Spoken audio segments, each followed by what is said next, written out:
Vamos começar a bater nosso papo hoje, né? Nós vamos bater papo sobre o assunto do momento, né? Que é coronavírus, milhares de lives, milhares de coisas. Chegou a vez da minha, espero que vocês gostem, espero somar alguma coisa. E eu vou falar sobre coronavírus e gravidez, mas eu vou tomar um cuidado com o aspecto mais psicológico, emocional das pacientes, das grávidas, frente a esta pandemia, né? Então, meu nome é Luiz Roberto Zitron, eu sou ginecologista obstetra aqui de São Paulo e eu queria agradecer a Acorde Vida pelo convite para a gente falar um pouquinho, bater um papo, né? Que eu gosto de ser informal, eu gosto de que as pessoas se sintam também acolhidas no que a gente vai falar. Eu vou começar falando, então, sobre o coronavírus em geral. A gente sabe que, segundo as fontes oficiais, hoje nós temos 1.456.000 casos de coronavírus no Brasil, com mais de 60 mil mortes. Se você falar com os infectologistas, por problema de testagem, por um problema natural de a maioria das pessoas não terem sintoma ou nada a mais, a gente deve ter umas 10 vezes mais gente contaminada. Então, se a gente pensar, a gente vai ter uns 14 milhões, 13 milhões de brasileiros que têm contato e que foram contaminados pelo coronavírus. Isto é muito e, ao mesmo tempo, é menos de 10% da população brasileira. Então, o que isso leva de mensagem? A mensagem é a seguinte: temos que continuar tomando os nossos cuidados.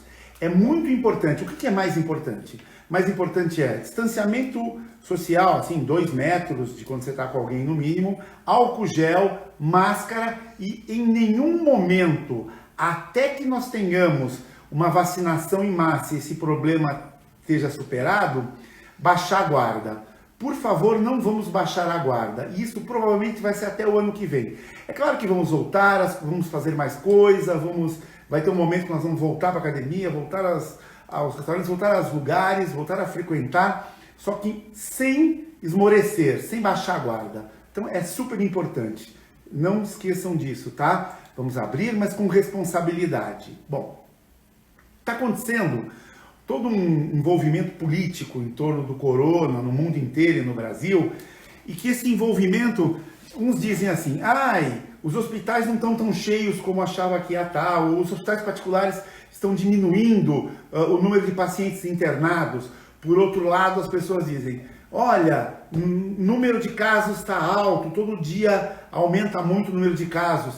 Quem tem razão? Os dois lados. O que está acontecendo? Realmente nós estamos com um número grande de casos, o número vai aumentando. Só que graças aos cuidados iniciais, ao isolamento, ao que aconteceu, a nossa estrutura de saúde, em São Paulo principalmente, e num monte de lugares no Brasil, ela está aguentando bem. E cada vez mais os médicos brasileiros, de uma maneira geral, os intensivistas, vocês são muito bons, os infectologistas, estão conseguindo internar menos pacientes, estão conseguindo saber quem que pode ser que vá complicar. Então os hospitais não estão internando todo mundo, estão internando só quem precisa. Menos gente está indo para a UTI, menos gente está necessitando de intubação e de tudo mais, embora tenha e esteja precisando. E com isso, a estrutura de saúde aguenta melhor. Por outro lado, muitos casos estão acontecendo. Então, se a gente parar de se cuidar, vamos ter grandes problemas, tá? Então é isso. A minha opinião pessoal é que até que a população seja vacinada e isso esteja bem, nós vamos ter altos e baixos, não sei se vai ter segunda onda, se vai ter marolinha, mas temos que ficar atento. E na gestação, como é que anda o Covid? Quando começou essa história de Covid, no começo do ano, tudo mais, eu confesso que a gente ficou apavorado. Ficou apavorado porque, assim, com a experiência que a gente tem de outras gripes, H1N1, outras viroses, a gente sabe que a grávida, que tem todo um processo imunológico especial na gravidez, há uma alteração da imunidade da grávida, a gente chama de imunomodulação. Essa alteração é porque metade do bebê é do pai. Isso traz antígenos diferentes, traz coisas diferentes. Se a grávida fosse muito violenta contra isso, ela atacaria o bebê. Então existe essa mudança na imunidade dela para ela tolerar o bebê. Para outras viroses, essa mudança era ruim. Então a gente tinha mais grávidas tendo HN1 grave, mais grávidas falecendo de HN1. E aí começou isso, a gente ficou desesperado. Graças a Deus, o que a gente viu é que, apesar das grávidas serem um grupo delicado, por princípio você pode se considerar um grupo de risco, etc., não houve aumento de casos e de gravidade em relação às grávidas com as não grávidas, tá? Então elas se comportam como a população normal, com a vantagem que normalmente as grávidas elas estão numa idade mais jovem, quer dizer, as grávidas têm entre 20 e 40 anos, então tem um melhor prognóstico para o Covid. Ontem, o CDC, que é o Centro de Controle de Doenças Americanas, soltou um trabalho muito bem feito que preocupou um pouquinho, assim, eles analisaram 83 mil mulheres não grávidas e 8 mil mulheres grávidas com relação ao Covid. E eles perceberam o seguinte, que parece que as grávidas, elas acabam internando mais do que as não grávidas com Covid, tá? Esse número foi significativo. Elas têm um risco relativo de ir para a UTI 1,5 vezes maior, quer dizer, para cada 2 não grávidas, para o mesmo número de mulheres que vão para a UTI, seriam 3 grávidas, e parece que existe um pequeno aumento da necessidade de entubar elas, tá? Porém, a mortalidade é igual ao grupo normal. Aí a gente ficou mais preocupado. Mas o que acontece, se a gente analisar isso friamente, é que assim, por um cuidado maior que se tem com as grávidas, pode ser que acabou fazendo com que a gente seja um pouco mais proativo com as grávidas. E o Colégio Americano de Ginecologia e Obstetrícia hoje já falou o seguinte, olha, tem que ter cuidado com esse dado, continua valendo a nossa ideia de que grávida e não grávida funcionam mais ou menos da mesma maneira, tá? E aí, uma outra preocupação que todas as grávidas têm é, será que o Covid vai passar para o meu bebê, vai prejudicar meu bebê, vai dar uma malformação, vai dar uma alteração no meu bebê? Parece fortemente que não. Vários estudos, um do American Journal of Gynecology and Obstetrics de junho, mostrou 55 gestantes sem transmissão vertical, que é essa passagem mãe para o filho. Um estudo do Royal College britânico também mostrou 25 mulheres dando à luz sem transmissão, sem ter o vírus no sangue do cordão, e que nas primeiras 48 horas, 15 dessas crianças acabaram dando PCR positivo, talvez por contaminação periparto ou logo depois de terem nascido, mas nenhuma criança apresentou clínica ou problema, só apresentaram o vírus positivo, né?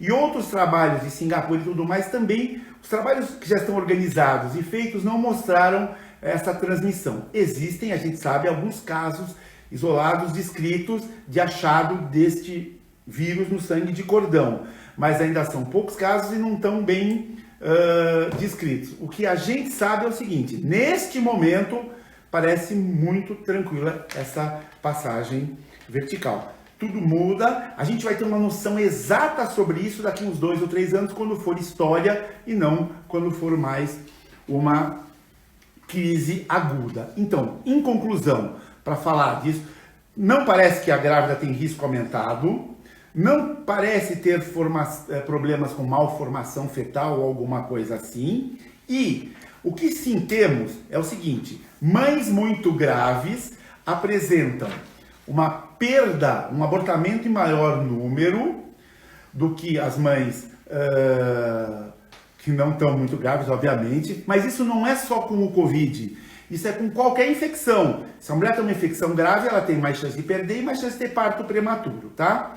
E um pedido para todos, nós temos que nos preocupar mais com coisas que estão na nossa mão, que tem uma prevalência muito grande na população brasileira, principalmente na população menos favorecida, que é a sífilis, a toxoplasmose, que sim causam grandes problemas aos bebês e que não são tão observadas. Tem que tomar cuidado, tem que tratar, e tem tratamento para uma sífilis. Então, toda grávida ao engravidar tem que fazer o teste da sífilis, tem que ver se não tem nada e tem que tratar, porque aí ela está protegendo efetivamente o bebê dela. Então, tendo medo de zika, sífilis, citomegalovírus, toxoplasmose, essas coisas. Agora vamos começar a falar mais do aspecto emocional. A gravidez, por si só, já é um estado de ansiedade. Teoricamente, a mulher é biologicamente preparada para esse momento. Claro que nós estamos no século XX, onde tem gente que pode optar por não querer ter filhos e tudo mais, com todo o direito e tudo mais. Mas naquele inconsciente coletivo, no geral, a gravidez é um momento esperado, mas é um momento que, além de uma alegria intensa e tudo mais, quando é uma gravidez esperada, etc, etc, traz junto muitas mudanças no organismo e na vida das pessoas, angústias, alegrias misturadas com desejos, anseios, idealizações, e tudo isso já transforma a grávida, que além do que está hormonalmente alterada e sensibilizada, numa pessoa muito sensível a ficar ansiosa. Ai, meu bebê vai ser perfeito. Ai, será que eu vou dar conta de criar ele? Será que com o meu bebê eu vou continuar sendo uma boa profissional? Será que eu vou ser uma boa esposa? O que eu digo para as minhas pacientes sempre é o seguinte: você vai ser boa a tudo. Você pode eventualmente não conseguir ser a melhor em tudo, mas se você for boa em tudo, é muito melhor do que ser melhor e melhor de uma coisa e deixar a outra negligenciada. Então, dá certo, isso é uma coisa que vai bem. E o medo do bebê ser saudável, não, toda grávida tem. Hoje em dia a gente tem muitos recursos, desde o começo da gravidez, testes genéticos, ultrassom, o que vai trazendo confiança para esta grávida. Só que aí veio o Covid. O Covid veio para agravar essa situação psicológica da nossa gravidinha. Por quê? Primeiro porque nós temos o isolamento social. Para algumas pessoas, para mim, é uma coisa horrível. Eu sou um elemento social, eu gosto de abraçar, eu gosto de estar com as pessoas. E esse isolamento é muito difícil, tá? Depois, a gente não sabe quando vai acabar. Então, quando você tem um problema que você não tem uma visualização dessa solução, você também fica ansioso, grávido e não grávido, tá? A gente começa a ter medo de perdas maiores. Ai, será que algum ente querido, será algum parente meu, meus pais estão isolados, eu não estou vendo eles há tanto tempo, será que eu vou perdê-los? Será que eu tenho esse risco?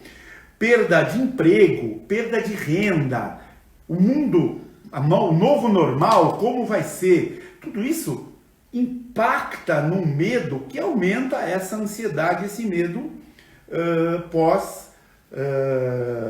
pós-gestação. E mais, quem já está indo para o segundo filho, e todas as vocês estão grávidas ou não, e que tem filho em casa, sabe? É muito difícil você estudar com filho em casa, via aplicativo ou via alguma coisa. As mulheres estão com dupla ou tripla jornada. Está muito difícil. Sobrecarga. Sobreviveremos. Vai acabar. Só não sabemos quando, certo? Bom, quais são os principais sintomas que a gente tem nesse caso, quando a ansiedade passa a ser uma coisa patológica, tá? Uma paciente uma grávida que está com tensão constante, o tempo todo nervosa, o tempo todo não relaxa, medo exagerado de tudo, muita culpa, insônia, pesadelo, chorando muito fácil e mais do que o normal, e no fundo podendo até uma manifestação física como taquicardia, falta de ar. Se isso está acontecendo, você está muito desconfortável, por favor, procura ajuda. Não é para sofrer calada, por favor, tá? Sofrer calada é a pior coisa que a gente pode fazer. Quando a gente consegue abrir o coração e colocar a coisa para fora, a ajuda está mais perto de vir, tá? E outra coisa, existem alguns estudos agora mostrando que o estresse materno, se ela não tentar melhorar, ele pode até ter alterações na ressonância magnética da substância branca do encéfalo do bebê. Isso são estudos de neurociência e um trabalho de Thompson. A gente não sabe se isso vai causar problemas para o bebê, não sabe se o bebê vai ser melhor, se vai ser pior por causa disso, o que vai acontecer. Mas o que a gente sabe é que, dada a plasticidade do sistema nervoso central do bebê, ou seja, como é bem fácil de moldar, se você tentar ficar mais tranquilo, se você tentar se tratar, se você tentar se equilibrar, nós vamos ter um resultado positivo. Gente, isso não é para causar medo. Pode ser que isso não seja nada, isso é só um achado imaginológico, de imagens de gravidez, tá? Importantíssimo, então, é você fazer o pré-natal, e nesse teu pré-natal, ser um pré-natal que o obstetra, ele tenha muito cuidado, ele faça uma coisa customizada, tailor-made. Não dá para fazer pré-natal por atacado nas pacientes. A gente tem que tentar rapidamente diagnosticar se essa paciente está tendo uma ansiedade acima do normal, se está tendo problema, para poder ajudar e para poder fornecer elementos para que a família e que todo mundo ajude essa mulher. Ela, se precisar, tem que ser ajudada, tá? E como é que se ajuda?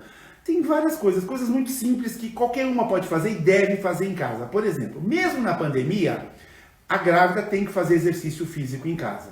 Ah, eu não estou saindo de casa. Vai andar mais, vai fazer bicicleta, vai subir e descer alguns andares de escada, vai botar máscara, tudo, vai na rua, dar uma volta no quarteirão. Eu acho que ao ar livre, num horário que não tem muita gente, isso não vai te levar a um risco muito aumentado. Você vai gerenciar um pouco o teu risco, mas vai melhorar tanto o teu bem-estar, fazer atividade física, vai melhorar tanto o lado hormonal e emocional para o bebê, que isso tem que ser feito. Depois, por muitos anos, eu achava que negócio de meditação, não sei o quê, era uma coisa meio enrolation, né? Eu peço desculpas para todo mundo que visto há muito tempo atrás que eu possa ter dito ou falado isso. A gente tem visto resultados maravilhosos com meditação para diminuição do estresse, diminuição dos hormônios, diminuição de problemas cardíacos. E isto é o seguinte, eu não consigo meditar. Puxa vida, gente, eu não consigo meditar. Não faz mal. Está provado um trabalho de Harvard que a tentativa de meditação, se você sentar 10 minutos, pegar um aplicativo, e tentar meditar, mesmo sem conseguir, se você ficar pensando nas coisas do dia, se não conseguir limpar a mente, não faz mal, já é uma grande ajuda.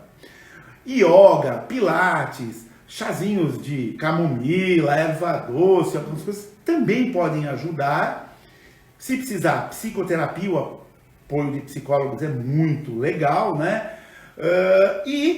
No fundo, se precisar, tem até medicação e tudo mais. Sempre, por favor, toda vez que você fala em medicação natural ou não, sempre conversando antes com o seu obstetra. Nunca faça uso de substâncias, por mais naturais que seja, por mais, sem ter conversado com o seu obstetra, tá? Outra coisa importantíssima é o sono. Precisamos ter uma higiene do sono. Como é essa higiene do sono?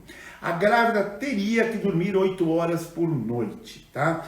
Então, e não adianta dormir das 2 da madrugada às 10 da manhã.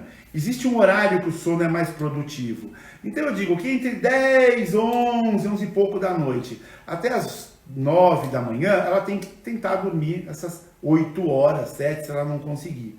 Vai fazer um bem danado. 30 minutos antes de dormir, para de ver live, para de ver celular, para de ver tudo.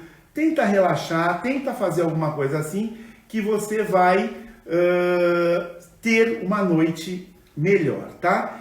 E, como eu te falei, se no final de tudo a coisa estiver insuportável, conversar com o médico para medicações específicas. Outra coisa, palpite alheio é uma droga, porque as pessoas, no intuito de ajudar, ou não dá para saber quem é malvado, quem não é, acabam deixando você super estressada.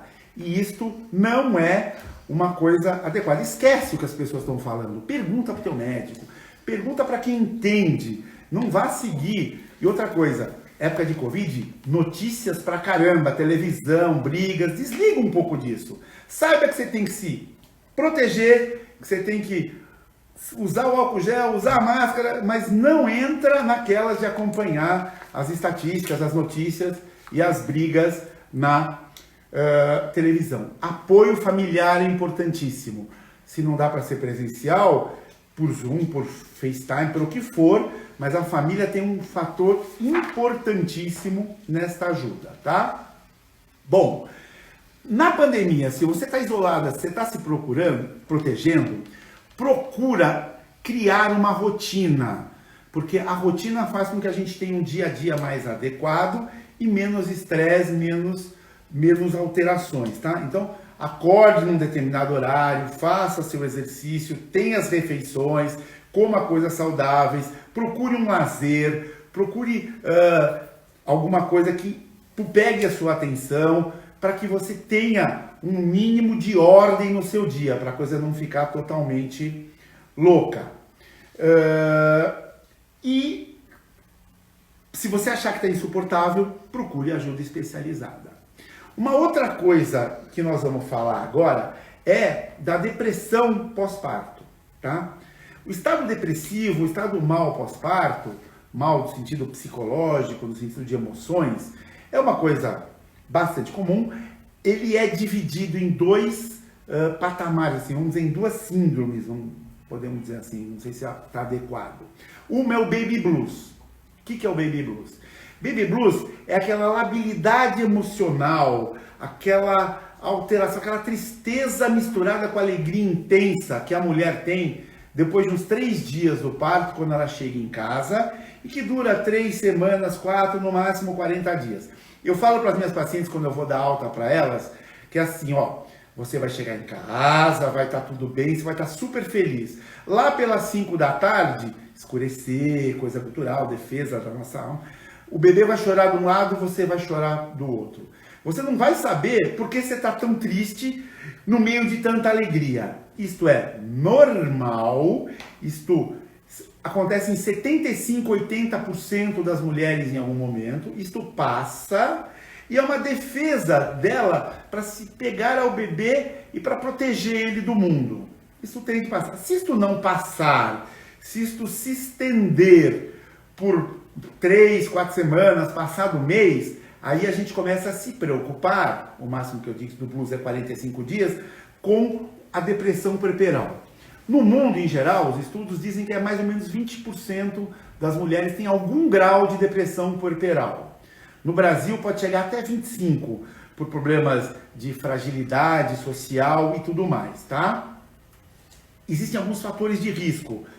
Pacientes que têm depressão anterior, pacientes que tiveram uma gravidez indesejada, pacientes que não têm apoio do parceiro, pacientes que não têm apoio familiar, que não têm condição financeira, essas pacientes, ou que têm uma doença psiquiátrica prévia, elas estão mais sujeitas a ter a depressão puerperal, tá? A depressão puerperal, se você começar a achar que você não gosta mais do teu bebê, não é nada disso, isso é uma doença que tem que ser tratada e que tem saída. Pelo amor de Deus, tem saída, mas tem que buscar ajuda. A família tem que estar atenta, o obstetra tem que estar atento, porque o obstetra faz o parto, tira os pontos, depois ele perde do radar esta paciente. Ele não pode perder ela do radar até 2, 3 meses. Ele tem que ver, ele tem que falar com o marido antes. Olha, marido, fica de olho nela, com a mãe. Se tiver alguma coisa, me avisa, vamos tratar, vamos ver. Porque isso é uma coisa que tem envolvimento bioquímico, neurobioquímico, neurotransmissores. É uma época que a mulher está dormindo pouco, está se cansando, ela idealizou o bebê. Eu penso no meu bebê, aquela coisa linda e maravilhosa, bonitinha, está na minha barriga. A hora que ele sai, é uma coisa, pode chorar demais, pode fazer cocô, pode não dormir. Chega uma hora que qualquer mulher fica louca com isso. Mas é uma loucura na melhor coisa da vida. Filhos não trabalham o resto da vida, e filhos são a melhor coisa que a gente tem. Eu tenho 2 e posso garantir que essas 2 premissas são verdadeiras, tá? Mas buscar auxílio familiar, auxílio com médico, auxílio com tudo mais. Bom, por fim, a gente pode falar também de depressão puerperal paterna. Você sabe que isso existe? Num estudo muito bem conduzido, chegou em 20% dos pais têm algum grau de sensibilidade, de depressão, de alteração, porque assim, ele está perdendo a atenção, ele está tendo que disputar a atenção da mulher com o filho, ele está sendo testado como provedor, como se vê que hoje em dia mudou muito, mas tem aquela coisa da formação, da genética, do homem, né? O homem provedor, o homem macho, e de repente ele acaba tendo uma dificuldade de lidar com isso. E ele tem todo o direito de ter isso. E ele pode precisar de ajuda. Gente, quem fala o que está sentindo, quem bota para fora, não precisa ser super macho, super resistente, super fêmea, não precisa ser super humano. Vocês precisam colocar e ter ajuda. Nós estamos lidando com uma coisa boa, uma coisa legal, uma coisa que apoio, medicação, às vezes os casais têm diferença, a libido de um volta antes que o de outro, tem que ter um respeito. Vocês estão com uma coisa linda junta e que só vai trazer alegria, com muito estresse, mas é bom. Então, apoio, apoio e apoio, tá? Eu acho que em termos do que eu tinha que falar, assim, é mais ou menos isso. Agora, a gente vai abrir para perguntas e vamos bater um papo, vamos responder. Espero que eu tenha ajudado, mas procurem ajuda e não se estressem demais. Vamos lá. Perguntas? Vamos lá. Então tá bom. A alimentação pode ajudar na ansiedade? Sim, ela pode. Se você se entregar, se você tiver uma alimentação desregrada, se você começou coisas não saudáveis, como está acontecendo aqui em casa, num monte de casa por conta dessa pandemia e tudo mais, a gente está se autocompensando, a gente acaba não ficando tão bem, a gente acaba não ficando tão adequado de saúde, né? Existe uma série de substâncias, né? Por exemplo, o mel é uma substância que aumenta a prostaglandina, também não pode ter muito açúcar, tem que ser tudo dosado, mas uma alimentação saudável, sim, pode ajudar a controlar a ansiedade, tá? Que mais? Pode ter parto normal em época de Covid? Excelente pergunta. Sim, você pode ter parto normal em época de Covid, não há problema. Os hospitais estão com excelentes protocolos, a coisa está andando muito bem. A estatística que a gente tem até de fora do Brasil é que aumentou um pouco o número de cesáreas. Por ansiedade, por talvez a mulher não estar tão bem, alguma coisa assim, mas não. Parto normal não tem nenhuma contraindicação e é bem legal você poder tentar e tê-lo, mesmo tendo Covid, mesmo você estando doente de Covid na hora do parto, tá? Amamentação. Todas as evidências até este momento mostram que não passa o Covid pelo leite materno. A mãe tem que se proteger vias aéreas, máscara, luva, tudo direitinho, higiene para cuidar do bebê, mas deve. A amamentação é proteção. Meditação é uma boa para aliviar a ansiedade? Sim, meditação é ótima para grávidos e não grávidos, hein? Então, foi o que eu falei. Hoje em dia eu tenho certeza que a meditação traz um auxílio muito grande para todas as pessoas, tá? Qual o risco do bebê ter Covid se a mãe tiver Covid? Bom, como nós falamos, parece que não há uma transmissão intrauterina. Pode ser que, assim, na grande maioria dos casos não tem. O risco dele ter Covid é o risco da contaminação maior neonatal. É você não se proteger na hora de amamentar, é você não tomar essas medidas. Por sorte, Covid também em recém-nascido, existem casos graves? Sim, pouquíssimos. O bebê passa batido, assim como as crianças, elas têm uma grande resistência e tem muito pouco problema com relação ao Covid. Mas vamos cuidar ao máximo, é o desconhecido, gente. Então, é para amamentar e para tomar o cuidado. Que mais? Quem já teve toxoplasmose pode ter novamente na gravidez? Então, assim, olha, Eu achei uma pergunta importante, embora nós estamos fugindo do tema, mas não. Quem teve toxoplasmose, ela está cuidada, ela está, vamos dizer assim, controlada, não vai ter toxoplasmose, a gente chama que é protegida, tá? Existem alguns casos de imunossupressão muito grande com outras doenças, que pode haver a toxoplasmose lá da infância, de algum lugar, trazer algum risco. Mas, em princípio, as pacientes que têm IgG, quer dizer, anticorpo de defesa para toxoplasmose antes da gravidez, é o melhor cenário, tá? Como está a coleta de células-tronco? Pode coletar? Sim, pode coletar. Os bons bancos de célula-tronco, como a Cor de Vida, entre outros, eles estão com protocolos muito bem feitos, muito adequados, e que não há o menor problema se você quiser coletar. Tem todas as vantagens de você poder guardar as células se o seu bebê precisar de um dia. Em Portugal tem até um estudo agora utilizando célula-tronco embrionária para tentar tratar casos graves de Covid da segunda parte. É estudo, não tem nada comprovado. Não vai dizer que o Dr. Zitron falou que célula-tronco não trata. Pelo amor de Deus, não é isso. Mas, se você tiver a fim de guardar a tua célula-tronco, eu acho ótimo e não tem problema nenhum, muito pelo contrário. Qual o risco de um bebê de 8 meses, imagino que já nasceu e tem 8 meses, se contagiar? É baixo. Na verdade, ele pode até ter contato com o vírus e tudo mais, mas a gente está tendo em crianças, em recém-nascidos, tudo, uma baixíssima quantidade de manifestação do Covid. Graças a Deus as crianças estão tolerando bem esse tipo de coisa. O que não nos livra de tomar todos os cuidados do mundo, de ser cuidadoso, de proteger esse bebê. Tá? Outra pergunta. A minha turma aqui é excelente. Eu estou com um backstage sensacional. Qual a chance de parto normal após cesárea? Olha, tudo vai depender do porquê ocorreu essa cesárea.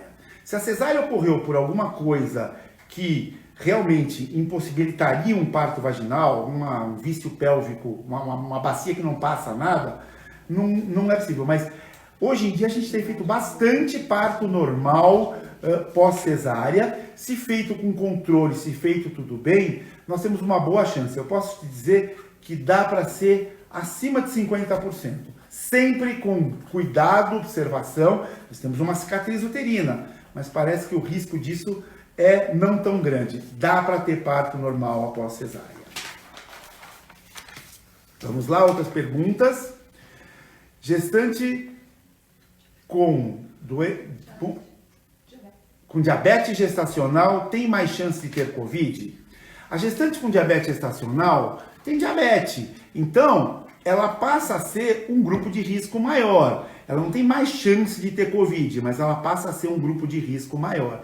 Claro que depende do grau dessa diabetes, assim como as pessoas não gestantes, ela é mais ou menos de risco. Mas sim, tem que tomar bem mais cuidado do que quem não tem um tipo de patologia, certo?